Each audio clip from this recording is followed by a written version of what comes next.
Welcome to the Off the Road Again podcast. I'm Chris. Ross. And I'm Tanner Foust. Has he's introduced himself for a second time, or is that third time now? I lost. Are we recording? Yes, we are recording. We are. Okay, good. We've made it to the recording phase. So this is our show about anything and everything off-road. I have been prepping the listener that we would discuss rally cars for a bit. And this is finally the night that we're going to get to discuss rally cars. Been a while. Fist bumps and everything. As always, we're socially distanced. We did it way before it was ever mandated. It's literally the only way we can make the show. I'm in the Midwest, Ross is in the Northeast, and Tanner's in the mountains. Yeah, I'm in Colorado Springs. So yeah, that's just enough distance. Good mountains. There. It keeps us in 3 separate time zones. Perfect. This is true. I heard on one of your shows that you haven't hit the mountain time zone yet. You're right. This is our first Colorado episode. Yeah, I'm actually from the West Coast, but I got here today just so that you could do, mountain time. That's perfection. Thank you. Filling the gap. Yes. You're welcome. Yeah, if Emmy had been here too, then we would have been all 4 across. So it's her fault. Okay, good. I'll let you guys discuss that one later. Yeah. We could also probably call her and she would just answer. That's kind of what it is. Throwing Emmy some kudos here. She is pretty consistent on being like, hey, Emmy, we need a guest. And she's like, all right, I'm on. Mm-hmm. That's awesome. So we normally start with the news, and this week had actual leakage. I don't know if that's the right word for it. I love that I got Tanner to frown. Tanner's now regretting all of this. Yep. Yeah. Hey, I'm a pre-med major. I've heard all about leakage. Oh shit. Okay. Yeah. So yeah, no, this is not the same kind. Yeah.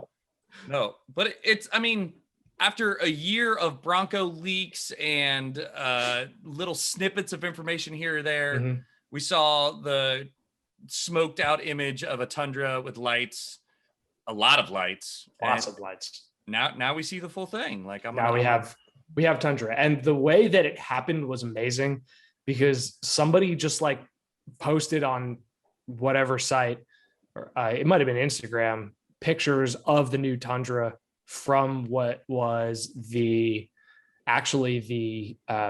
new 86 launch, the new BRZ and 86 launch. And Toyota basically just addressed it up front and posted this picture of the new Tundra with the caption, "Some people don't know how to keep a secret." Which is as well as you can address somebody, because usually it's like a dealer show. Somebody grabs a picture or something at a dealer show, they're not supposed to post it, and then the manufacturer does nothing about it, and they pretend it never happened until they actually launch the vehicle. And I don't know, this Toyota just jumping on it like that is, I think, hysterical, and the right way to do it. It's just a monster, though. I mean, if it doesn't have, a freaking ginormous semi-truck sized diesel under the hood, then I'm going to be disappointed with the way that thing looks. There's a lot of hood bulge. It doesn't. Yeah, I think the visibility out of this thing is going to be abysmal. But for the audio listeners, the new Tundra looks like kind of like a GMC Sierra with the current Tacoma growing out of the front, literally trying to claw its way out of the front end. It's got the full Toyota shield and what are probably $1,400 headlights. So I think you're low. That's a pretty good description. It's not pretty. There's a lot of lighting going on. It's got the Raptor lights, the triple. Lights. They're not clearance lights. They're federally mandated lights based on the vehicle's width, which makes you wonder about how huge this thing is. I don't think it's over the width. I think they're just finally everybody else is putting them on their trucks anyways. We might as well just throw them on there from the factory. The same thing with all the fucking LED lights. It has 3 LED bars. I hope this is peak LED. I think that's probably just barely enough. 3, 4 would have been too many. Right? I think. Where's the line drawn? Yeah. Yeah, that's a formidable looking front end, but the description of it kind of birthing another truck out of its mouth is fairly accurate. But I mean, even when you saw, I don't know, Ford not too long ago, Chevy not too long ago, the GMC not too long ago, every single one they one up each other on just how absolutely crazy aggressive the front ends are and how huge they look, and the promise of power from the look of the front fascias is it's going through the roof. So it makes sense that Toyota's in there. Tanner, my favorite thing to reference is that I own a 2008 Sequoia, which is the first year of the second gen that kind of went to the rounded body style. Mm-hmm. My truck now looks like a modern SUV because every Ford Expedition, every Tahoe, every Yukon, they've all gone back to that, or they've gone to that rounded body style now. So my 13-year-old truck looks modern just because of its shape. Makes sense. Like bell bottoms. Yeah, I don't know. exactly. They came back when I was in high school. The Foo Fighters are releasing a disco album, so yeah, I everything literally comes full circle. I still have some parachute pants. I know you guys don't know what those are, but I'm just waiting. I do, buddy. I do. Do you? All right. I might not look it, but I'm up there with you. Yeah, I'm ready. They're comfortable too. I mean, metal detectors are your enemy, but still. But so many zippers in those things. But so many zippers. Yeah, everywhere. That's a solid reference. Oh, well, that's cool. Yeah, going big and bold. It's definitely big. Yeah. Which we talked a little bit last week about Maverick and Santa Cruz, and like Toyota comes out with this massive Tundra, and here's Ford going, here's the smallest truck we've made in recent memory. Mm-hmm. Hyundai going like, here's a tiny truck. It's basically an SUV, but we just put a bed on the back. Yep. It'll be interesting to see how all of it kind of shifts and adjusts. You guys must get the behind the scenes stuff on like which companies are working with who. Like I've heard like, Volkswagen and Ford working together on Ranger platforms, and other companies working together on stuff. Like what are the behind the scenes, who's in bed with who kind of a thing. Oh man. Now, so we have a guest who works for Auto Pacific, who's an industry analyst, and so we normally get our information from him. Mm-hmm. He gave us a bunch last time, but he swore that I couldn't talk about it. Okay, well, never mind then. It was really interesting too. Like I can't. Yeah. Like once we stop recording, I can start pulling out my notes, but I don't want to get him fired. He's a really nice guy. Fair enough. No. Yeah, no, it's all good. I know that. I mean, it's for cost savings. I mean, everybody's got to share platform stuff sharing at some point, right? I know that Volkswagen's e-platform is going all over the place. That people are almost like Red Bull and Formula One, where people just license the chassis, from or license the engineering from them. That's happening. You get some companies out there leading the way in a particular technology, and then everybody else just buys it, puts their name on it, and it's the only way to compete with the way the prices are for cars. Like cars are brutally, I mean, inexpensive for what they are. If you compare other things, like for example, airplanes that have 1940s freaking technology and cost 4 times as much, cars are really a very good bargain for the amount of testing and 9 computers per car and all the stuff that's built into them. It's insane. So, or like RVs or trailers. With you're gonna catch yourself on fire if you plug 2 things in at once. It's like insane. It's the wiring and those things, and boats even are just big, fiberglass, basically like RVs that can float. And it's cars are amazingly sophisticated for the price, and I don't know how long that can last, but it is crazy. Yeah, I mean the prices are rising, but it's also more and more tech for the dollar as we go. I mean, think about. The first new car that I ever bought was a Mitsubishi Evo 8. So it had just come to the U.S. in 2003. It was April. I drove to freaking Kansas couldn't get one anywhere. And I went to Kansas, got this insane electric blue Evo and drove this thing, did the break-in miles. I was the asshole on the highway, like stopping on the highway and accelerating, trying to make sure that I bent my rings RPMs and up everything. up and down. Yeah, all over the place. Like truckers are like, who is this freaking guy? He can't drive. No. And it was, I want to say it was $30,000. And now, like, still they're within 10,000 of that for like new Evos and STIs and the Golf R. It's close, probably within 15,000 of that. But we're talking about, 20 years later, and the amount of tech that's in them is crazy. And to just be another, 30%, it's, I think that they still have kept the prices so low and it's so competitive that there it is. Holy shit, that's my first car.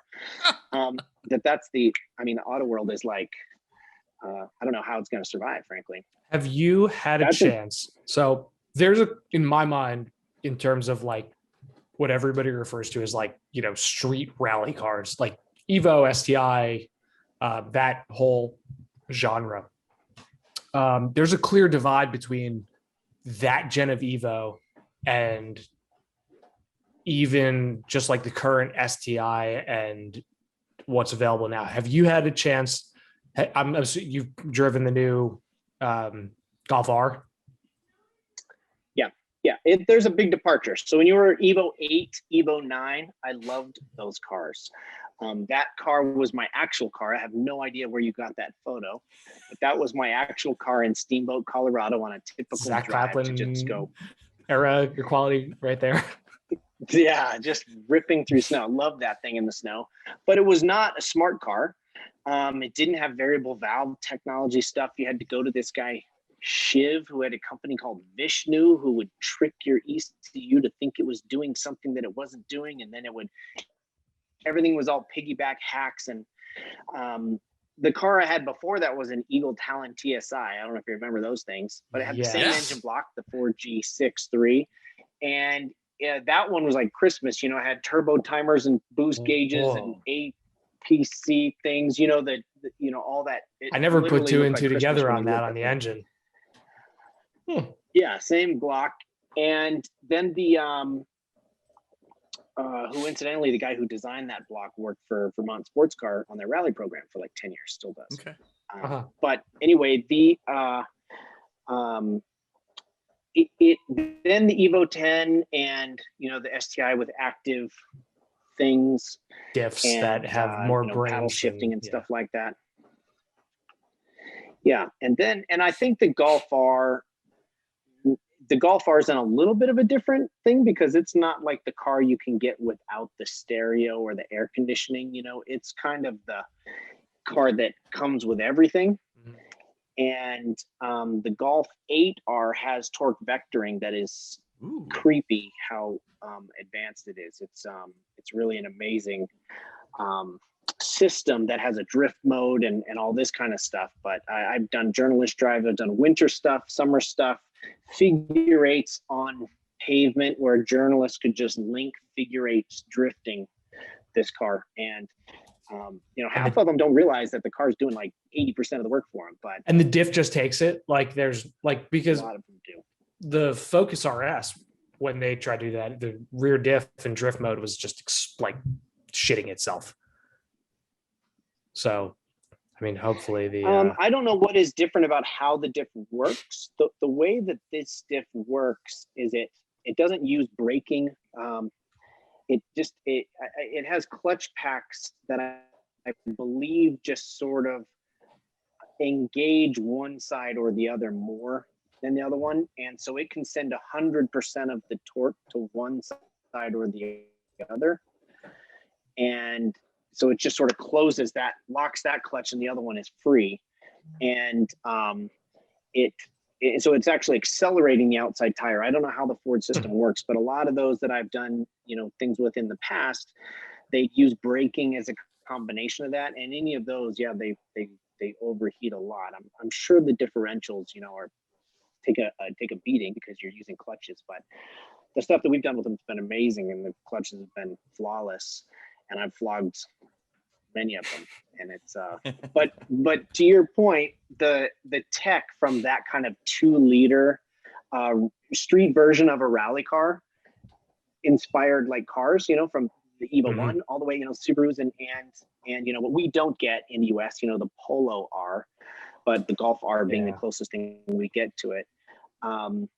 Those things, they're so sophisticated. They're more sophisticated than I think the actual rally cars are, because the rally cars don't have active diffs.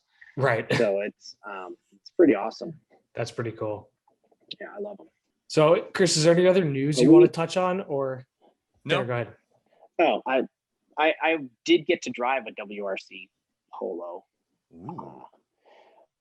one time. It was I'm pretty sure it's not like a secret or anything, but there was a plan to jump the wall of China at a WRC race.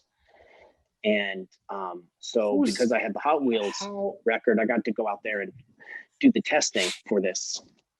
And it was in the Polo. It was sponsored by a company that I couldn't be involved in. So my job was, which we didn't realize this until we're on site actually doing the testing, but it was to make it as easy as possible. So we went up, we had this crazy ramp. It was exactly a 100-kilometer launch.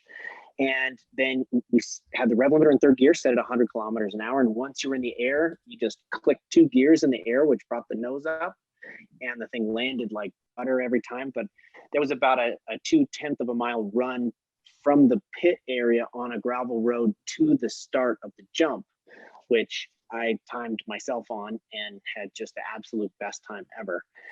And it's the it was a world-beating car, right? It won the world championship, I don't know, 4 or 5 times. Every year it was out, it won the world championship.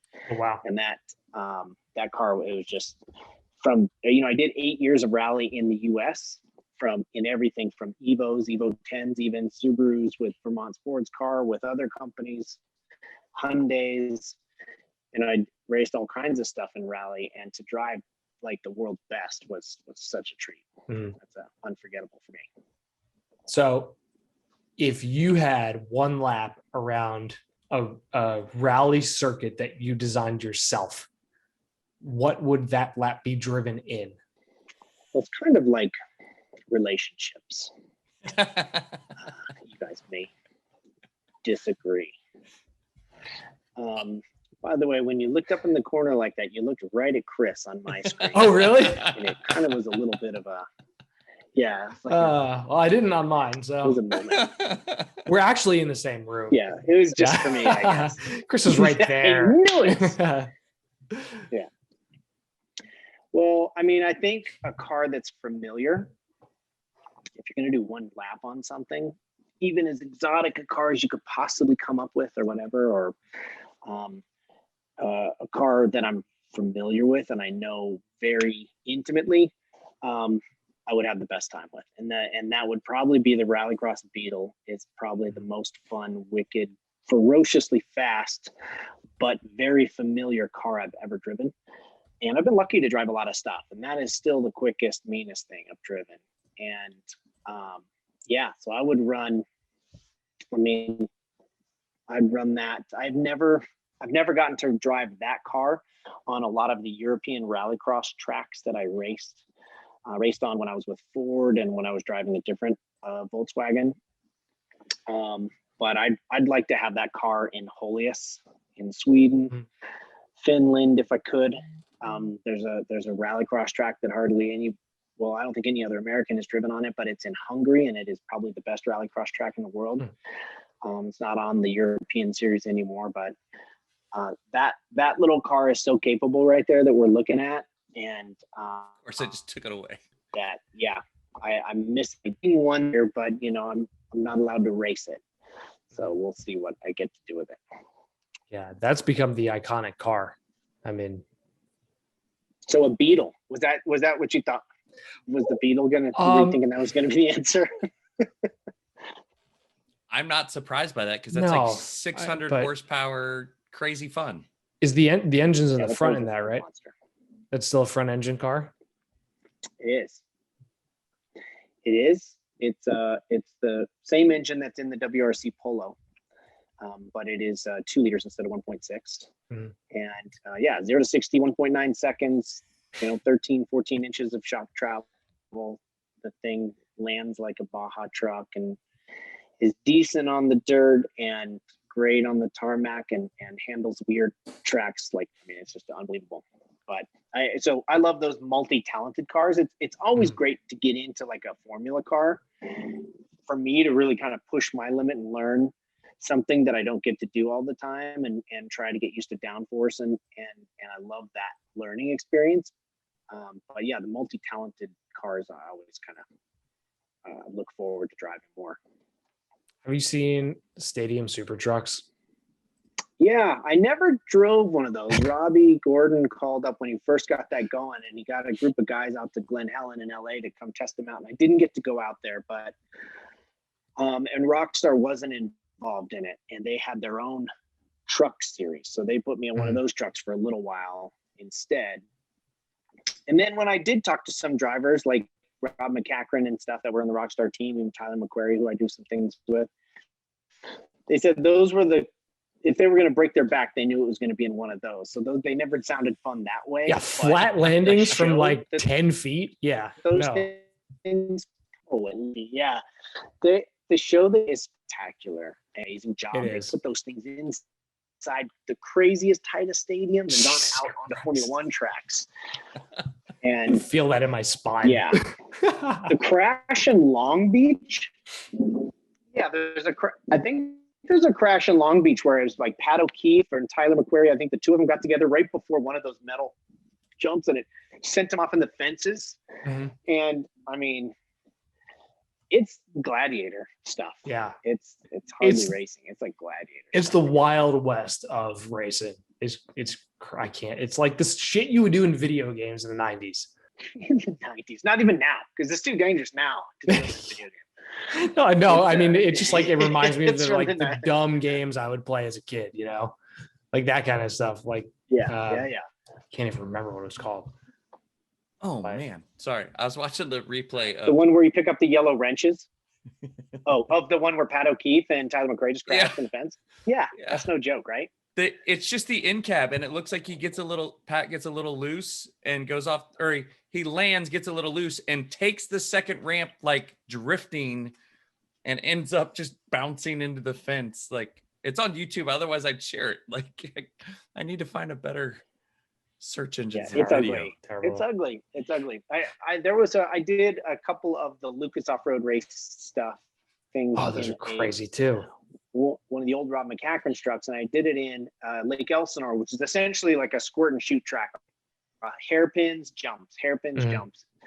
And the jumps, I didn't realize, I had the world record for the longest jump at the time. So everybody assumed that I like knew all my stuff when it came to jumps. No, they're like turns where each turn has like a different amount of grip here or a way to approach it or softer dirt on the outside. And you have to memorize each turn has a different character to it. And the shape of the jumps, anybody who did motocross knows this stuff, but I didn't know this. The shape of the jumps, some of them you stay full throttle off of them. Some of them you have to lift so hard you almost graze the brakes to try to keep the nose down. And you have to memorize like how to take the jumps in order to get good times. And there's lots of tricks like tapping the brakes, see the jump and pop on the nose up, makes the fly high, crazy tricks. And so it was a big education. I rolled at least once, but there was one race where Pastrana was starting right in front of me. And he got like caught up and he got in the air and somehow he's pirouetting. He's perpendicular to the direction of the track before we even got to the end of the start finish line. And he's in the air, he's forehead height. I'm in the air on one jump. He's in the air on another jump. He's forehead height, just spinning. I can practically see his arms like spread out in the truck. Jesus. He's spinning so fast. He bounces, he lands on top of my truck, and I go by him, and he's like out cold. And it's, we'd just been talking right before that race. It's like, this is some scary shit. Like, this is like full gladiator. This is Pastrana, right? In a roll cage. He should be invincible. And, it's gnarly stuff. Like, those guys have to go big. There are very few, I think, motorsports where the harder you push and the closer you come to crashing, the better your time. Mhm. Usually it's about discipline and it's about knowing how to extract the most out of the car that you have. But in that kind of stuff, it's full gladiator. It's gnarly. Yeah, it's crazy. It's hard to believe that that shit's still going around, as like a normal racing circuit. Yeah, why don't they have 2 seats? That's one thing that was great about rallycross cars is you could talk about 0 to 60 1.9 seconds, but then you throw somebody in there and do it, and you got to like live the reaction through them a little bit. But those cars, I mean, the engine is like half over there, so you can't. But if they can figure out a way to get 2 seats in those things and take people on these, it's like suicide when you come to these flat faces of these jumps that are 200 feet long that you're going to do every single lap as fast as you can. It feels like you're just trying to kill yourself. And the trucks take it. The trucks are amazing. But it would be so fun to take people for rides in that. That's and see their reaction to that. That's where the lawyers put their foot down and said, no more. Not happening. Yeah. Yeah, And like look, all they have to do is play record how you are now being recorded. Yeah, and then you're good. Just like that's fucking that's what those are big jumps. Yeah, That's no joke. Those people sitting right behind that's the a fence lot of have air no to idea. land. Yeah, that's just wrapping paper between them and these hurtling chunks of metal. Yeah.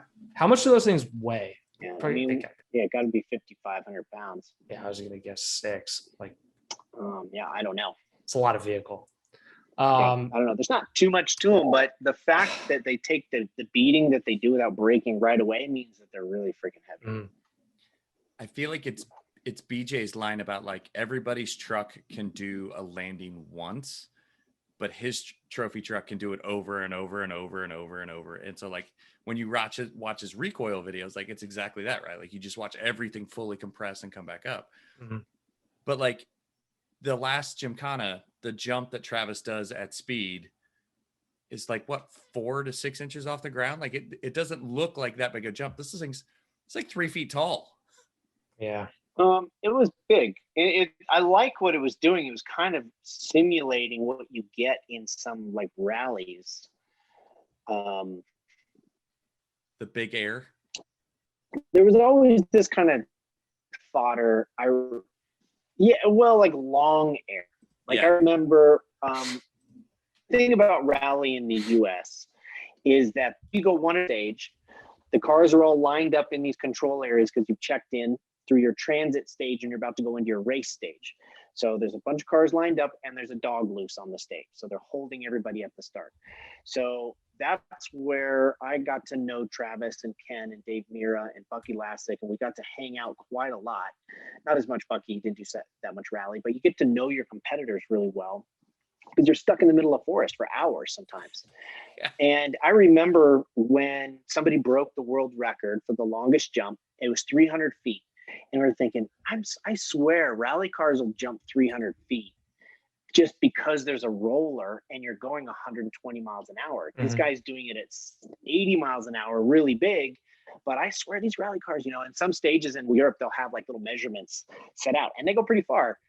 And so it's always kind of a point of conversation. And that was before I had done the Hot Wheels thing. But yeah, like these jumps, I mean, they get big.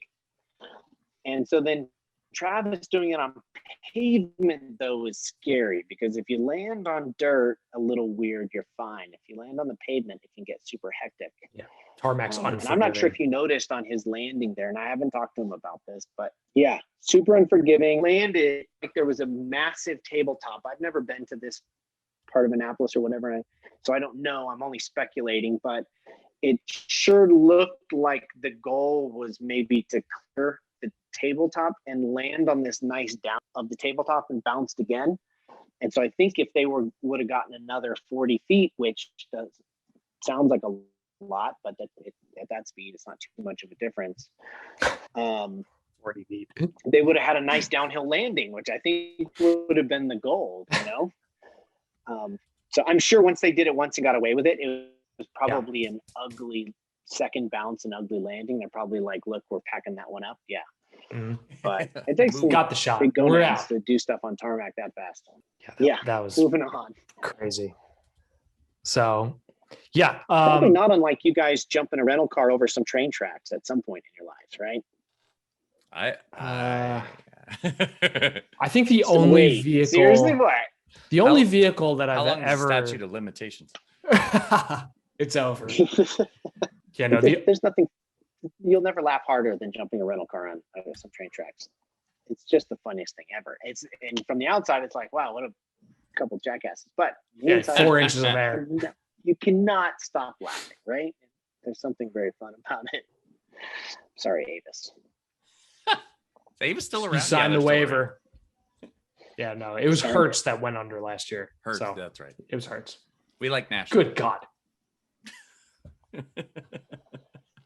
That's more than 4 inches, and that's No, I thought the ramp Also not a really rental wasn't car. that tall, but I felt like it was just enough to launch him, kind of thing. Like he was at such a 'cause high speed.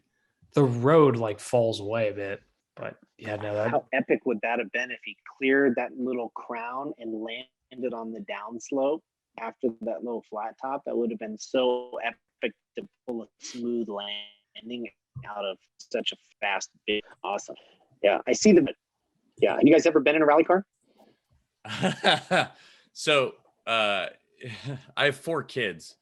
And so the closest we've gotten to that is I had a Fiat 500 Abarth press car for a week, and it snowed here.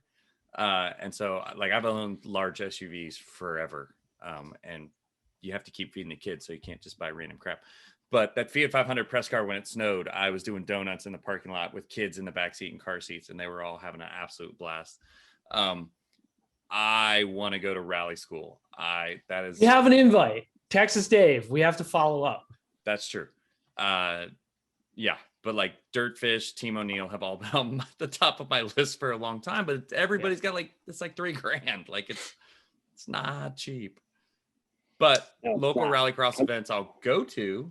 I just don't have a car that I can get in there. Yeah, it's fun. I mean, obviously it's fun, but the thing about learning on dirt is it sometimes doesn't apply to everything, because the dirt, you get away with things. You have so much grip with gravel tires. First of all, second of all, you have this material for the sidewall of the tire to kind of push up against. Yeah. So let's say you come into a turn too fast and you get some understeer and your tires are going like this and you're pushing forward on pavement, ice, wet, dry pavement, doesn't matter. Most everything that's understeer, that's bad. You have to like get off the brake, straighten the wheel, get the tires rolling, get hooked up, and then continue. But with dirt, you just keep on turning the steering wheel in panic, and eventually enough dirt packs up on the sidewalls that it turns the car. Right, and so right. it kind of teaches some bad habits. I'm not a huge fan of training on dirt, Okay. but holy crap, it's super fun. So you should do it. I want to. Yeah, there's a lot more. It's a lot more forgiving in terms of slip angle, which is realistically for somebody who's non-competitive the most fun. Yeah, it's like sometimes it's like the difference between a video game and like a simulator, where you have big penalties in the simulator and your momentum, you can actually get understeer, where a video game sort of gives you the benefit of the doubt, and dirt kind of does that for you a little bit. But man, it's super fun, and you can still learn all the right lessons and build confidence, which sometimes the barrier to learning stuff is just a lack of confidence and getting they call it sensory overload, but it's more like getting stressed to the point that your natural instincts come to the surface. And natural instincts are all bad for driving. We're good at running and chasing wildebeest or whatever, but not, we're not like evolved to drive. So so when you get the confidence up and you can develop this like cognitive buffer that keeps the natural instincts away so you can actually apply proper technique, then it's good news. So that's one thing dirt is great for, is for helping the learning process happen without creating so much stress, because you're kind of getting a lot of the scariest parts for free. And there's no tire squealing. Strangely enough, tire squealing actually stresses people out a lot. Yeah. If they're not used to it in training. Mm-hmm. So so it can make the training slower if it's more stressful. Anyway, I used to sit right seat a lot and I loved it. I still love it. I taught ice driving in an ice driving school for 8 years in Steamboat. That sounds really amazing. Fell in love with car control. It was great. It was a great experience. Fell in love with being sideways, and my degree was pre-med, but it was the classes that I remember were like physiology classes, and that's what I was fascinated with. And so it was very cool to sit right seat with thousands of people and watch every single one of them, regardless of gender, race, whatever, look in the exact same place, stare at the same dot on the same cone, have the exact same hand inputs. You know, there's just hard wiring that we have, everybody does, that it's really fun to unwind those natural instincts, put them in the backseat, and put some proper technique in the forefront and watch that transition for people. It's really, really cool to do. Dude, That that's is really awesome. cool. Yeah, that's a perspective. Not a lot of people get that perspective. Yeah, no, it's crazy how similar we all are fundamentally, right down to go to a driving school. I don't know what will, so it's got to happen. True. Texas. True. I mean, it's all the way. That's just an hour south of Austin, right? His place? Something like that, like 45 minutes. Yeah. Yeah, it's like right there. Yeah. I've never been there, but I hear it's awesome. So hopefully you do it. I have a list. He also has a pet rescue that he runs out of the rally school. Yeah, you're coming home with another dog. I'm not coming home with another dog. I've got 4 kids, 2 dogs, and a parrot. We're set. Like, hey, learn speed control, get a puppy. Yeah, Like it's the fucking that's a best pretty gig out sick there. combination. Yeah. Yeah. Are you kidding me? we'd have to name it something very Genius. specific to rally driving. Texas Dave. You can't name the dog after Texas Dave. As long as he doesn't line the dogs up on the outside of the corner, like No, as God, no, no. motivation. You know? Oh Jesus, no. That would be bad. There used to be this thing with autocross where they would say, "Oh, there's a kitten in every cone, so don't hit the cone." You know, it's just in there sipping on this little porcelain dish of milk. Oh, I've sent multiple kittens like close to orbit then. Yeah, exactly. Oh man. So I want to talk about the off-roading that you did in Top Gear days. And I mean, the Alaska trip comes mostly to mind. It was a like pickups. cheap truck challenge, right? But The first one, yes, we went to Alaska Yeah. twice, and that was the first. That was one of the first shows we ever one. shot, actually. holy shit, really? Yeah, it was that we didn't really know each other. I mean, Rutledge wore a freaking gold necklace on like a what looked like an acid washed sweater. I was like, wow, was not expecting this out of the the first intro meetings we had. Mhm. And I just won a couple X Games, and so he insisted on wearing the X Games medals around everywhere, like restaurants and stuff. Oh, that's funny. I knew we were going to get along after that. But so that was tough truck challenge, right? And I had a step side that was supposed to be diesel and it wasn't. Nice. And then Rutledge had a Ram something or other that ended up dying. We put it in the woods in production. We stuck it in the woods for when we were coming back because our production, we were going to do this thing. And then this was our path back like 2 days later. So then we would tow it out of the Wild West, which is what Alaska is. It's like the last frontier. And when we came back 2 days later, it had been flipped upside down, and so that somebody could take the wheels off of it and the wheels and tires. And What? So That's how they decided to take the wheels and tires? Flip that thing right over. Yeah. Last Nice. frontier. Wow. Adam had a truck that was a beast, that big Ford. Mhm. That we found out later, allegedly, that the reason it kept getting stuck and dropping drive shafts is he was doing everything in third gear, which is impressive that it made it that far.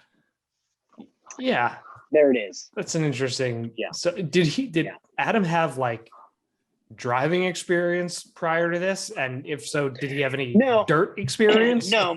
No, he didn't, which I think is why the confusion between first and third gear. He still will say he wasn't in third gear, but there's enough evidence. The video exists. Yeah.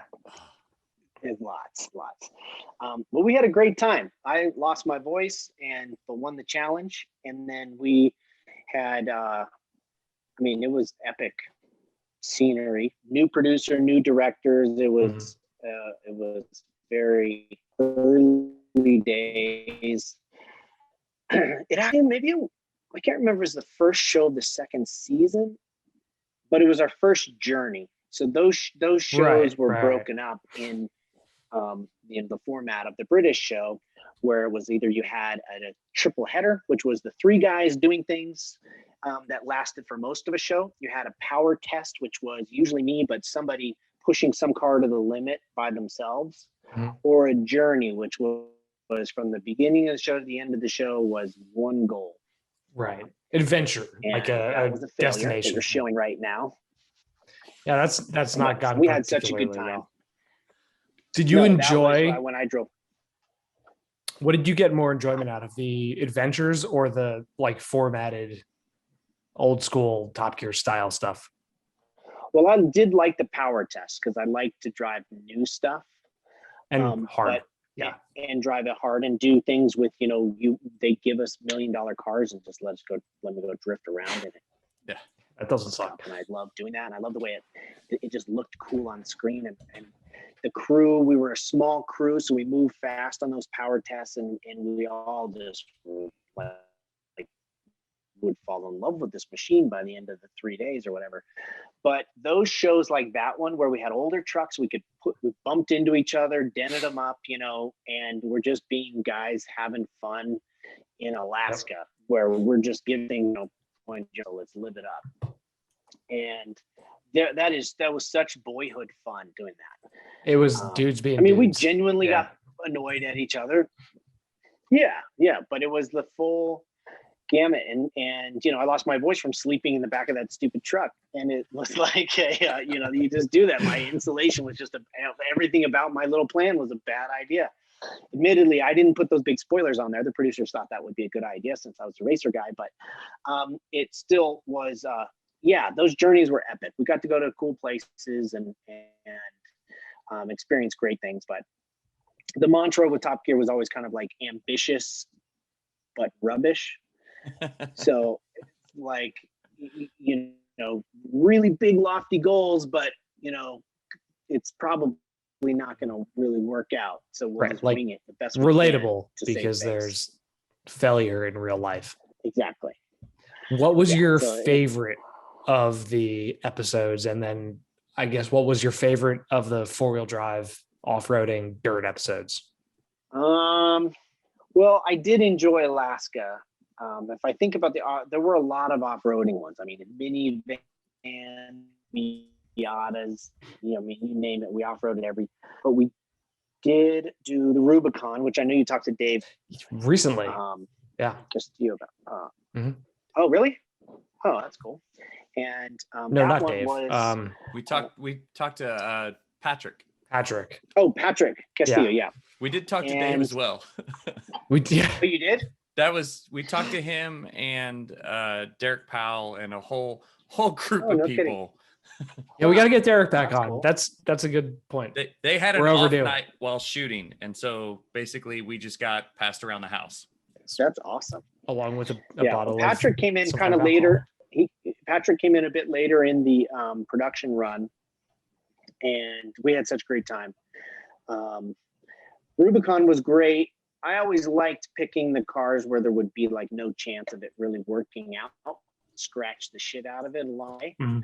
So go and that was so fun because it's so narrow, as and the challenge, really the clean, skillful challenge is to get through there without damaging your Jeep, which is why the 4-seaters were never as good as the short bodies. But with that thing, you just bounce the thing off the rock. You'd be like, I think if I angle it, it's like Happy Gilmore hitting a putt off of the tower or whatever in that one scene, where you just if I just hit this rock hard enough, I could bounce off and I'm going to end up down here. Yeah. And so that was super fun to do. And then Adam was scared out of his mind the whole time, which was always fun to watch. Checks out. Yeah. So, because he was in like a Suzuki, right? Yeah, he had a Suzuki Samurai, which walked up everything. Yeah. That thing. Did everything. He did figure out where first gear was. Sorry, Adam. Just throwing it right under the He has a gear selection problem. Rutledge, he did. Well, actually, one car burned, that Maverick off-road thing that turned a Maverick Mustang thing into a off-road car. That one did catch fire from getting stuck in first. But the Rutledge had the exoskeleton Toyota, right? I think so. In that one. And then, but in a different show, I built a Suzuki Samurai and put little wheels up on the roll cage and then could practice skiing the car. Yeah, there's Rutledge's exoskeleton. That thing was pretty sweet. It's put to use. Yeah. I'll be honest with you. What was cool about doing this show, and it's been a long time. I still see that it airs sometimes, but it was a long time ago. And the cool thing about doing this show was not just three guys getting to do fun stuff and go fun places and have a great time with cars and show how fun cars can be. It was doing a show where you really trusted the crew, and that doesn't happen that often. Like, you could just be whoever on the show, 100% be yourself. If they just need you a little bit more of a cocky dick on this one, it would really help us out. You just do it. Be a cocky dick. I can be a cocky. I mean, I race and compete with people all the time. I can be a cocky dick anytime. That they need Rutledge to complain about this or whatever. Just anything that they need. You could be yourself and be as aggressive as you wanted, and they would never make you look bad. And there's it was a great thing to be a part of a show where the crew was so good at telling the story. They put so much into the post-production, and that you could just have fun and know that you didn't have to worry about what you said. There wasn't, the poor audio guys got so much stuff because, the blooper stuff. I'm sure, okay, I'm going to say this and then eat my words with some blackmail reel or something coming out. But no, it's just one of those crews that was so tight. We knew each other so well that you could just 100% be yourself, and then just couldn't wait to see what they had produced out of it. And it's weird now because you take pictures to document it, but imagine if you're on these amazing trips and you have 25 people there whose job is to basically document it for you. You never even think about taking a picture or anything, because it's like everybody else is taking all that stuff for you. It was a great experience with that crew. We were tight. So it actually helps you guys stay in the moment of the trip that much more, because you don't have to worry about stopping and take a picture. You can just take it all in, actually. Mm-hmm. Oh, for sure. Yeah. Hardly ever would think about. They would want social media stuff, and we would not even be thinking that along those lines at all. And then when you're on the show, like I've done shows before where there's low-hanging fruit with a lot of shows where they'll be like, they're looking for the cringy moments when there's like tension and stuff like that, because that's the low-hanging fruit on getting some sort of response from the viewer, rather than real storytelling about this is an adventure, these are the things we did, and making it believable and not insulting the viewer by just kind of thing cringy that happens. If you're interviewing somebody and somebody says something that kind of makes them look bad, it sucks to show that. You should just stick to the story. So this crew was so good at just telling the story, and I really enjoyed that because you always knew they were going to put out a good product. Right. And I mean, from an outsider perspective, the charm of Top Gear was always like, it felt genuine, and it felt like a group of friends together doing stuff not on camera that just happened to be on camera. And I think like by the time you guys hit your stride, it was there, and it always just felt like you were watching and part of the ride, not like there was anything contrived or anything, written. And that's where it really fell into its own. The way that it worked was we had, we would get out and do a friend semicircle, of course, you're standing there in front of a camera. There's our friend semicircle right there with 3 cars in Cuba. Yep. But you would know where we were in the road trip, and you would say, okay, we start with this, and the way that we get out of this is we're going to hit the road. And Tanner, you're going to be in the first car. And so, that's all we knew was it starts with we got here, and then it ends with this, and then everything in the middle we would just go. And so it made it super easy. You know, when we did the very first shows, they were like, okay, these are kind of some bullet points for you, Tanner. These are bullet points for you, Rutledge. And, you know, by the end of it, we all knew who we were and what we were going to say. And the writers who had to kind of conceptualize how they were going to edit the show together as we were filming it, they already knew the kind of stuff we were going to say anyway, because they knew us really well. And so it all, by stride, from the inside view, that's really what it was just sort of falling into who you were and just doing it. And that it made it feel like you were in a stride, because it made it super easy. Where else do you want to go? What's on your list of places to still tap into? I mean, there's a couple things. To be involved in motorsport and be manufacturer sponsored, you got to be dipping your toe into electric. So doing the Nora 1000 with Emmy Hall and with Reese Millen was an important thing, and probably do more electric stuff. Mm-hmm. Also, I found a passion in aviation that I didn't know was really there. And so I'll probably do more airplane things in the future. Whether that's TV shows or what, I'm not exactly sure. You know, my daughter is like almost 16 now, so I've been spending a lot of time developing her driving side, and not necessarily for racing, but just for tackling the 405 in LA. And probably more difficult than a closed circuit to yourself sometimes. way more dangerous, certainly. But yeah. But yeah, it's and so it's, you know, it's doing the best you can at all of those things. But I love the fact that being with the Volkswagen Group, I'm able to kind of get into some different cars. Here I'm with a Porsche, driving up Pikes Peak in a trophy class. It's like a spec class of GT4 club sport cars that Porsche, they're customer racing cars. Literally anybody can buy them and race them. For Volkswagen, hopefully we'll do some more innovative E stuff. I think we'll hopefully, I mean, I haven't talked to Emmy about this, but I think some of it involve her if she's still game. And then we hope it does. But, the electric thing, she was awesome. The electric thing is really inspired manufacturers to get creative with how they're going to sell electric cars, whether it's content, competition. Mm-hmm. We kind of did the Nora thing, pitched it with the hopes of showing that doing competition type stuff can really showcase electric well. It doesn't have to just be irresponsible to go drive fast somewhere. It can be, you know, showcasing that with fewer moving parts in an electric car, you have way less likelihood of breaking down than with a combustion car. Something as simple as that is a pretty big deal when somebody's kind of weighing two cars. Mm-hmm. But yeah, so I love the business of this industry. I've been so fortunate, and I'm so thankful for having such a long run in. I've been in it for 25 years now, and never did have to go to med school and sit under fluorescent tube lighting for an extra 9 years. Scalpel.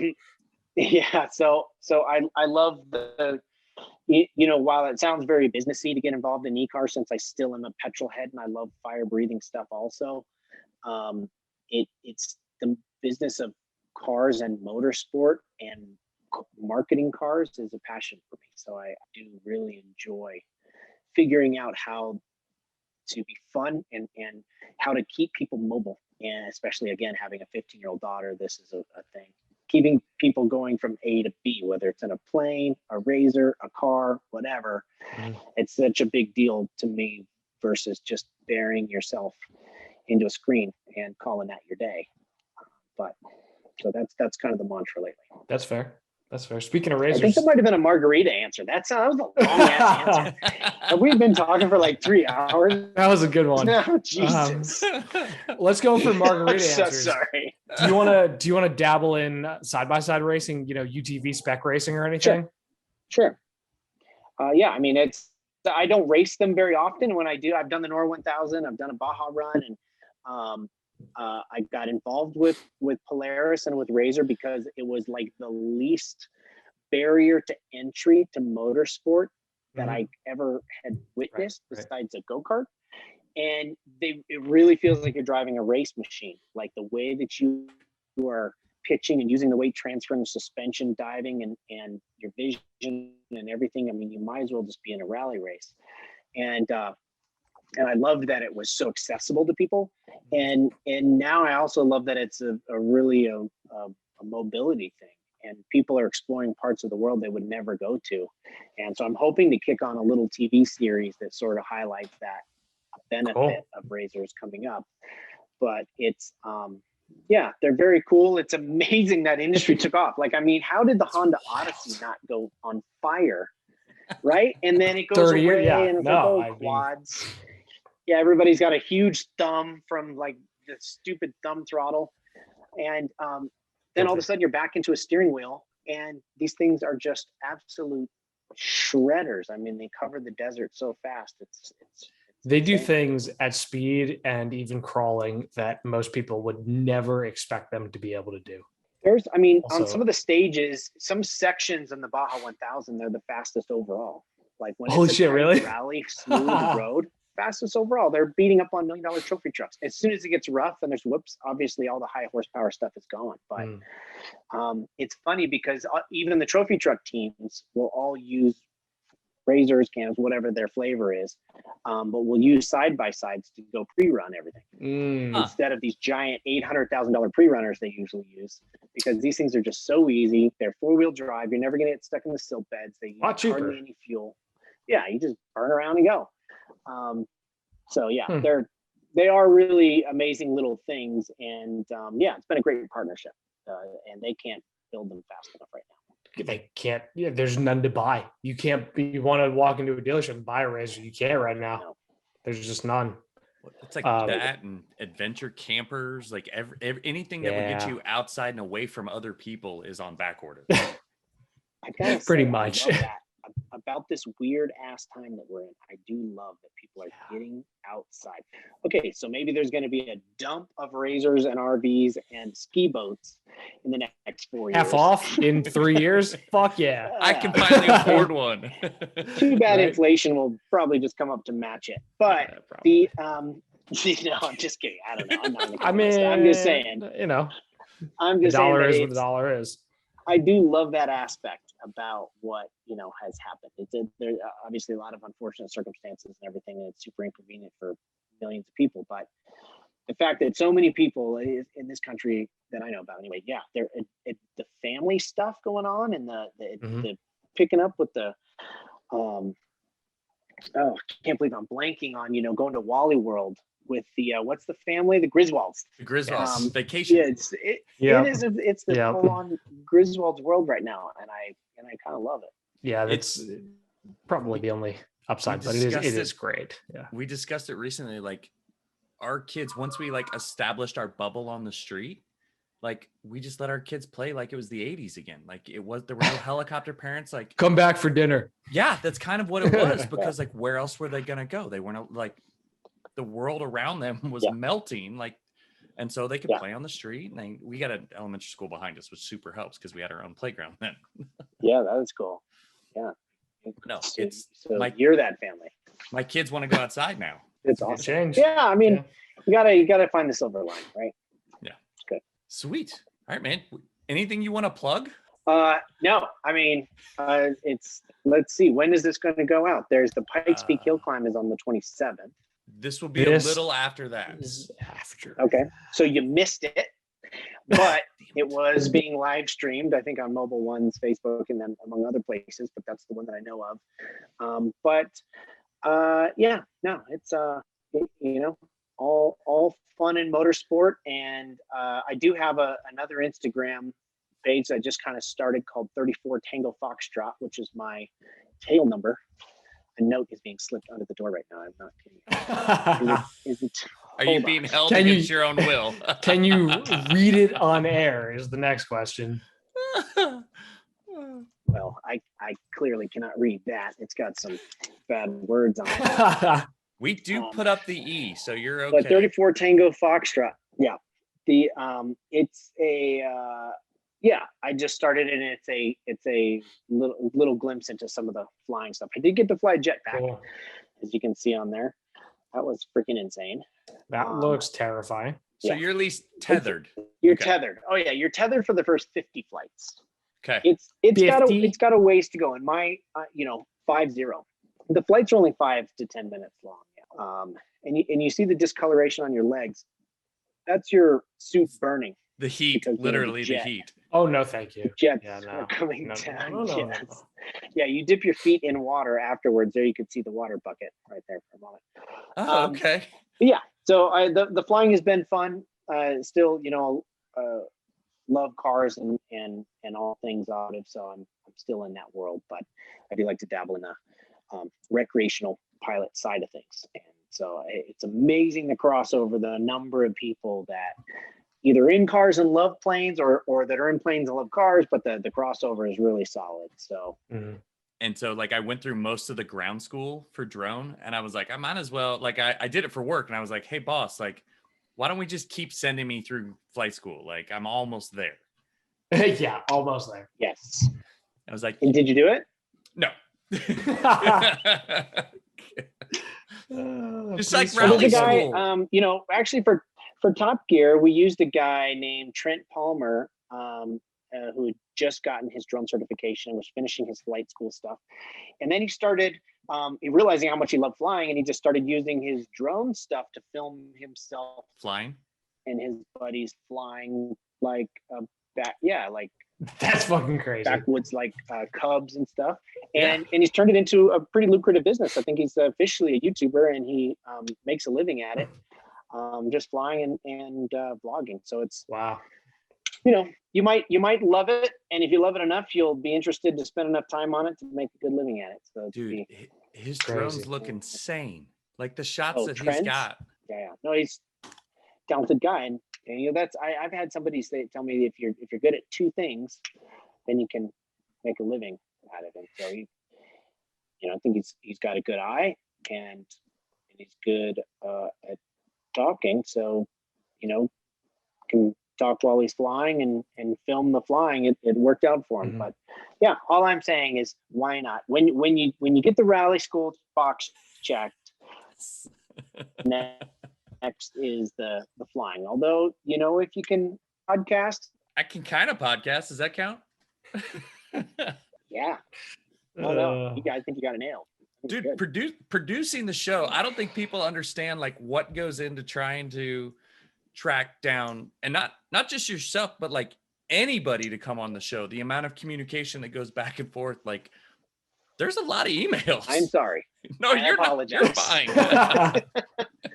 You Right. responded. That was great. It usually takes 5 emails just to get our editor to come on the show. So Yeah, like we write for Jeff Glucker, and I'm like, oh, again? Like he's That's funny.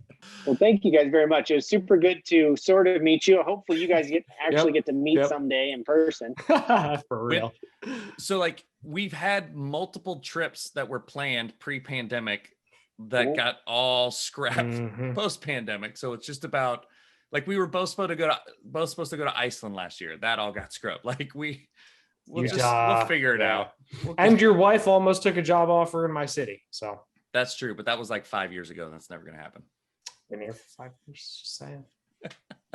Wow, you guys, I swear, it's like a married couple. Yeah. And you haven't No. It's Exactly. It's just stop fighting already. I'm not gonna crazy. withhold what I was about to say. If Ross will start posting to Instagram, we'll be just fine. So good. I feel like we've made ground today. Right. It's more of a therapy session. Yeah. Chris vented, Ross bit his tongue. And that's apparently what needs to happen for this to continue. Say that's not how growth is achieved. I love us in Didn't our bite show. his tongue that time, did he? The social media is the issue, but social media is the issue for everybody. Everybody, it's rough. I'm glad we talked about it. Got it out there in the air. It's good. So now we're gonna go ahead and tell everybody where they can follow everybody.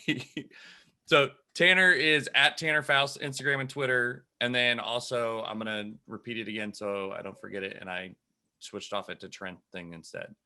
Was it 34 Tango Foxtrot? 34 Tango Foxtrot, which is my tail number. Yeah. Perfect. But I love that people are like, you're putting your tail number out there. Like it's on the side of the plane. Like you can't Literally. change it. Yeah. It is. Like if you It's kinda change a like tail license. number, something's definitely sketch. Well, it's my race number and I thought everybody did it, but it's a pain in the ass to change a tail. Yeah, Really- don't do that. So you can read what we write on Hooniverse on Twitter, the Real Hooniverse on Instagram. We're both still right on Hooniverse. Ross is also at UTV driver, ATV rider, car Bibles in the drive for me. Is that all of them, Ross? Everyday driver for me too. Okay, everyday driver too. I didn't know Sometimes. if that was still going or not. Yeah, it's when I feel like it. You can follow Ross on Instagram at No Not Like the One from Friends. I'm at Overlanding Dad on Twitter and Instagram. And we did it. That's a show. We're done. It's a show. Thank you, Tanner. Thank you for joining Thank you, us. guys.